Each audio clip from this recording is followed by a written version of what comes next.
Hi guys, it's Simon from Tech Life Video, and I'm going to make this video short and sweet because WWDC Keynote is less than 24 hours away. So I'm just going to put up a very quick video of my wrap up of what we might see. Sorry I couldn't get into this video earlier, but family duties called. Basically, WWDC is the Worldwide Developers Conference for Apple, very much a software focus, OSX and iOS. Two operating systems for Mac and for iPhone, iPad. Basically, this event doesn't really launch hardware anymore. It used to launch the iPhone. Now the iPhone has moved back to later in the year.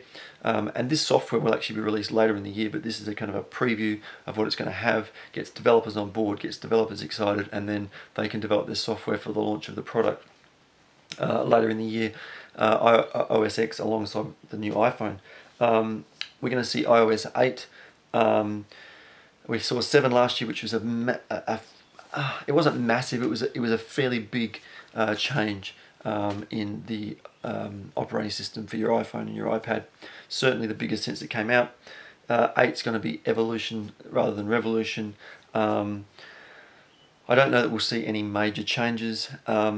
There's been some really nice stuff, which I might talk about in another video. I won't talk about it here too much, of things where you've got kind of pinching in on the icons and being able to expand them out to kind of a tile type look. Just some mock-ups that people have kind of come up with. There's some really nice ideas floating out there. There's some ideas of multi-screen apps on the iPad. I don't know that Apple's going to go to either of those. I think they're going to keep it simple. I think they're trying to keep it simple for the majority of people that use the product, rather than kind of catering towards the kind of tech person who may want to kind of customize a lot of stuff. They're trying to make it that really simple, user friendly. I think there's going to be a focus on health. I think there's going to be a whole bunch of stuff in there. They may demo their health stuff with the third-party hardware. I don't think we're going to see iPhones, certainly not iPhones, but not iWatches. Otherwise, there would have been leaks. I think somebody might come up with some sort of device. I think there might be a lot more health on a professional level, but also on a consumer level, where you can monitor stuff with very simple kind of wristband devices and so forth. I'm hoping they do a little bit of automation stuff, home automation, where you can kind of control things with the phone and expand that a little bit. Probably a bit of cross-platform stuff where you can do it on your Mac, you can do it on your phone, you can do it remotely. So I think there's going to be a little bit of that. There's been some issues with iOS 7, or really iOS. iMessage has been brought up recently. I've had issues with iMessage like that, which is where it thinks you take your SIM out of your iPhone, put it in another phone, it'll still think your SIM card is in an iPhone, and if you send somebody who has that SIM card a message, it will send it as an iMessage, and they'll never get the message because it just goes into space because the phone can't receive an iMessage. I've had that since day dot. I had that exact experience with somebody. So there's still a few bugs there, there's still a few crashes and things like that. I hope they expand Touch ID, I hope they allow more stuff where you can do more with it, more levels of security where people can access into the phone but they can't go and purchase stuff, so you can kind of say this person's thumbprint can just unlock the phone. So basically that's iOS. OS X, last year it got called Mavericks. This year it's looking like called Yosemite, another famous location in America. That's the suggestion out there. It will be evolution rather than revolution. There's still a lot of issues with, just lost my notes here that I was reading. There's still a lot of issues with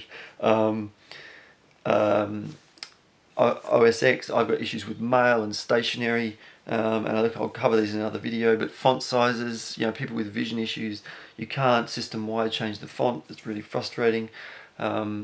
Multiple displays, they tried to fix that last year, but they created spaces on multiple displays, and now it just doesn't work. Time capsule has had some issues with Mavericks, so I think there's some bugs they need to really look at and really look at fixing up. So okay, they're progressing, but I want to see them kind of step back and fix some of those issues up. Still better than Windows, but it's got some issues that need to be addressed. They're not going to obviously in a keynote say, hey, we've fixed a bunch of the things that were problems. And there will be a bunch of new features that are unfortunately only available on new Macs, which is always very frustrating.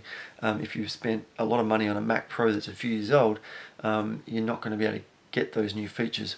And it's not that the hardware can't deal with it, it's just they want you to buy a new machine. So I do understand, especially as they're giving away the software for free now, but it can be a little bit frustrating. So look, evolution rather than revolution, with I think probably a few things that they will highlight in the keynote to get people excited, and probably a bunch more things they don't mention, which are probably actually interesting and exciting as well. On the other side of the keynote, I'll do some more videos talking about what they do introduce, and maybe cover some of the things that I think they should have introduced. We'll just have to wait and see. Please comment below, put your thoughts down. Please like the video, and please subscribe to the channel to check out all my post WWDC videos. I'm Simon from Technolife Video. We'll see you next time. Bye.